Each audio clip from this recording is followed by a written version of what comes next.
Have we finally found Amelia? The disappearance of legendary pilot Amelia Earhart has always been shrouded in mystery, but a new study may have answers as to what really happened. Amelia Earhart vanished over the Pacific Ocean in 1937. 3 years later, skeletal remains suspected to be hers was recovered on Nikumaroro Island. A physician in Fiji examined the bones in 1940 and determined that the remains belonged to a European male. The bones have since been lost, but recent analysis of the skeletal measurements using modern techniques reveals the bones were in fact female. Measurements of the arm and leg bones were determined to be a match to Earhart's estimated size and build, making it likely that the remains were hers. The data shows the bones were more similar to the ill-fated pilot than 99% of individuals in a large sample, though without a way to examine the actual bones, it's difficult to determine an actual match with 100% certainty. Keep watching for more unsolved mysteries. New DNA testing planned in JonBenet Ramsey case. New DNA testing is planned in the investigation of the unsolved murder of 6-year-old JonBenet Ramsey, who was found dead in 1996. The investigation was reopened after an exclusive report revealed flaws in the interpretation of previous DNA testing. JonBenet's mother, Patsy Ramsey, said she realized her daughter was missing after finding a ransom letter on the kitchen staircase the morning after Christmas and quickly phoned the police. 2 officers who arrived shortly searched the home, but only sealed off JonBenet's bedroom. Newsweek reported that the search was not thorough enough as the police did not enter the room in the basement, where JonBenet's body was later found. JonBenet's father, John Ramsey, went into the basement room later that day and found his daughter's body there with her torso covered by a white blanket. JonBenet's mouth was duct-taped and her wrists were tied. A garrote was found around her neck and her skull was fractured. Investigators also found undigested pineapple in her stomach. JonBenet's family members were suspects in her murder. Officials also considered the possibility of an intruder having committed the crime. Then District Attorney Mary Lacey concluded the DNA found in JonBenet's underwear and the DNA found in her long johns pointed to an unknown male. Lacey's conclusion exonerated the Ramsey family from suspicion. However, new evidence has shown DNA samples from the long johns belong to at least 2 people, in addition to JonBenet. The DNA profile gathered from JonBenet's underwear could also be a composite, and not from just a single individual. The new discoveries make the link between the DNA found in the underwear and the long johns extremely weak, and may result in the DNA findings being considered worthless as evidence. The former district attorney did not respond to requests for comment after the report revealed the DNA findings failed to support her decision to exonerate the Ramsey family. On a cold and rainy night in the skies above America's Pacific Northwest, a hijacker clutching a $200,000 cash ransom jumps from a plane. More than 4 decades later, the crime has never been solved, and the infamous hijacker remains best known by the pseudonym D.B. Cooper. The legend of D.B. Cooper begins at the Northwest Orient Airlines flight counter at Portland International Airport on November 24, 1971. A man identifying himself as Dan Cooper pays cash for a one-way ticket on Flight 305 to Seattle, a mere 30-minute journey. Cooper takes seat 18C at the back of the plane, lights a cigarette, and orders a bourbon and soda. Approximately 1/3 full, the Boeing 727 takes off on schedule at 2:50 p.m. When Cooper hands Florence Schaffner a note, the 23-year-old flight attendant assumes that yet another lonely businessman is giving her his phone number. But Cooper insists that Schaffner read the note. The message says Cooper has a bomb, and the flight attendant should sit next to him. After opening his briefcase to give Schaffner a glimpse of the explosive device, Cooper lays out his demands. The skyjacker wants $200,000 in cash, 4 parachutes, and a fuel truck on standby at the airport in Seattle. Schaffner goes to the cockpit to tell pilot William Scott that the plane is being hijacked. The pilot then informs the authorities on the ground and relays Cooper's demands. On her return, Schaffner finds Cooper wearing a pair of dark sunglasses. The plane circles in the air over Puget Sound near Seattle for around 2 hours, while the local police and FBI gather 10,000 $20 bills bundled in rubber bands and procure 4 parachutes from a local skydiving school.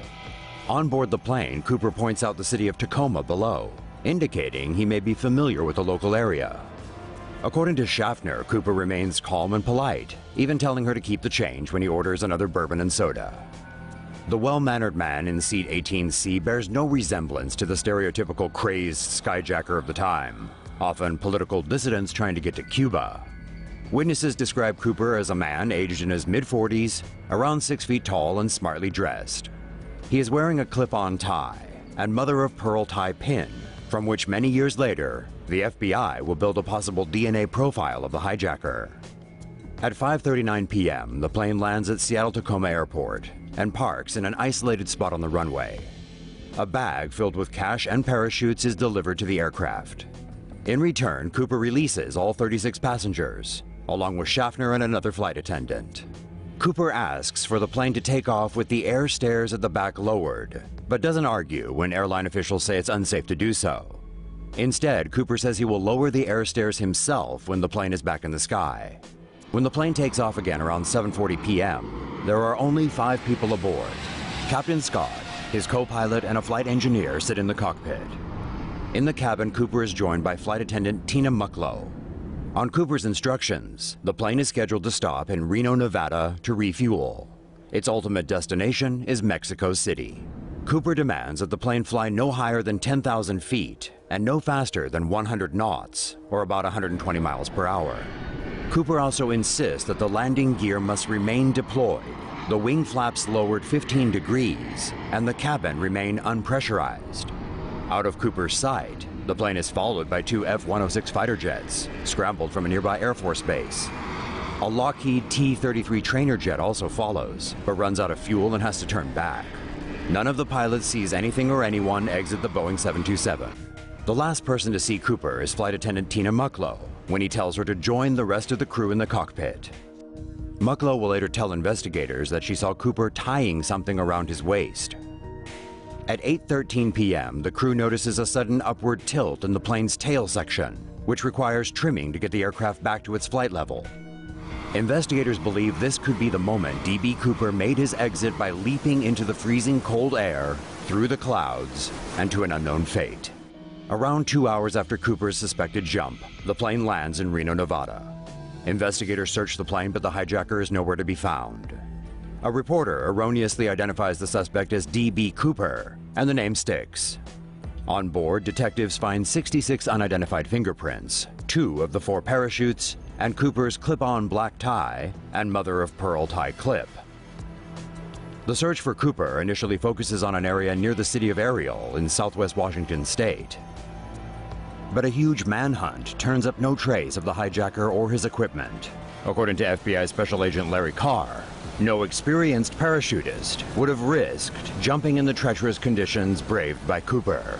He says clouds blocked Cooper's visibility, and the jump was uncoordinated, meaning he didn't have an accomplice waiting for him to land. What's more, a reserve chute picked by Cooper was only for training and had been sewn shut, something a true skydiver would have checked. In all the years that have followed, only 2 pieces of hard evidence have ever been found. In 1978, a hunter finds the fragment of a placard for lowering the back stairs of a Boeing 727. The placard was found along the flight path of the plane. 2 years later, about 20 miles south of Ariel, a boy finds $5,800 in damaged cash from Cooper's haul. 8-year-old Brian Ingram recovers part of the ransom cash while vacationing with his family on the Columbia River. The discovery of the money leads some investigators to believe they were looking in the wrong place all along. The drainage area of the Washougal River becomes the focus of searches by private individuals and groups, but still turns up nothing. According to some investigators, the eruption of nearby Mount St. Helens in 1980 may have destroyed any remaining evidence. D.B. Cooper's daring raid led to a spate of copycat hijackings, including 15 alone in 1972. None of the hijackers succeeded. The case was also the kickstart for vast improvements in airline safety, including mandatory luggage searches at airports. The FBI has investigated more than 1,000 suspects in the case, but has never been able to identify D.B. Cooper. DNA samples taken from Cooper's tie have never matched any of the suspects. However, the FBI admits the material may not have come from Cooper. The Bureau officially ended active investigation of the case in July 2016, citing a lack of new information. More than $194,000, the equivalent of more than $1 million today, has never been recovered. The FBI suspects that D.B. Cooper didn't survive the jump, but their guess about what really happened is as good as yours or mine. Math professor thinks he may have solved MH370 Mystery. A new study by a team of researchers, led by Professor Gong Chen at Texas A&M University in Qatar, proposes an answer to the mysterious disappearance of Malaysia Airlines flight MH370. The study suggests that the plane may have entered the water at an angle of close to 90 degrees, with the large, heavy portions of the plane, notably the wings, breaking off on impact. This model suggests the plane sank belly up, with the fuselage intact, and minimal creation and spread of debris. The heavier portions of the plane sank directly to the bottom of the ocean. The team, led by Professor Gong Chen at Texas A&M University in Qatar, ran 5 different landing scenarios, including one replicating the Miracle on the Hudson landing in 2009. Chen considered the Hudson glide ditching approach an unlikely outcome given the higher rate of survivability and creation of larger debris fields on failure. The flat landing was ruled out as it would have caused the plane to bounce, breaking up the fuselage and creating a wide path of debris and oil. Chen's team also dismissed a less dramatic nose-first diving entry, as the stress placed on the plane by impact would also have ruptured large sections of the plane. However, the report stressed that no conclusion on MH370's fate could truly be reached until the plane's black box is located and decoded. Massive Neolithic ritual site discovered near Stonehenge. Archaeologists have discovered a massive stone monument near Stonehenge that could be the largest Neolithic site ever discovered in Britain and even in Europe. The massive stone monument, comprised of a row of 90 megalithic stones, was found buried under a thick grassy bank beneath the prehistoric superhenge of Durrington Walls, less than 2 miles from Stonehenge in Wiltshire. The line of 4,500-year-old megaliths, which are up to 15 feet tall and 5 feet wide and are believed to be sarsen stones, was found with the use of sophisticated ground-penetrating radar equipment. They were lying horizontally, 3 feet underground. It's conceivable that they originally stood vertically in the ground like other standing stones in Britain, and that the stone line marked a ritual procession route in a gigantic ceremonial complex. Archaeologists believe the megaliths were eventually pushed over deliberately, and a bank built on top. From a C-shaped monument facing the River Avon, the entire structure was later shaped into a roughly circular enclosure, now known as Durrington Walls. The site measures around 1,640 feet in diameter and is surrounded by a ditch up to 54 feet wide and a bank of more than 3 feet high. It is built on the same summer solstice alignment as Stonehenge. A nearby wooden structure called Woodhenge, which archaeologists are still not sure had or did not have a roof, was thought to represent the land of the living, while Stonehenge represented the realm of the dead. Research into this new discovery, which opens a whole new chapter in Stonehenge's story, will be presented at the British Science Festival in Bradford this week.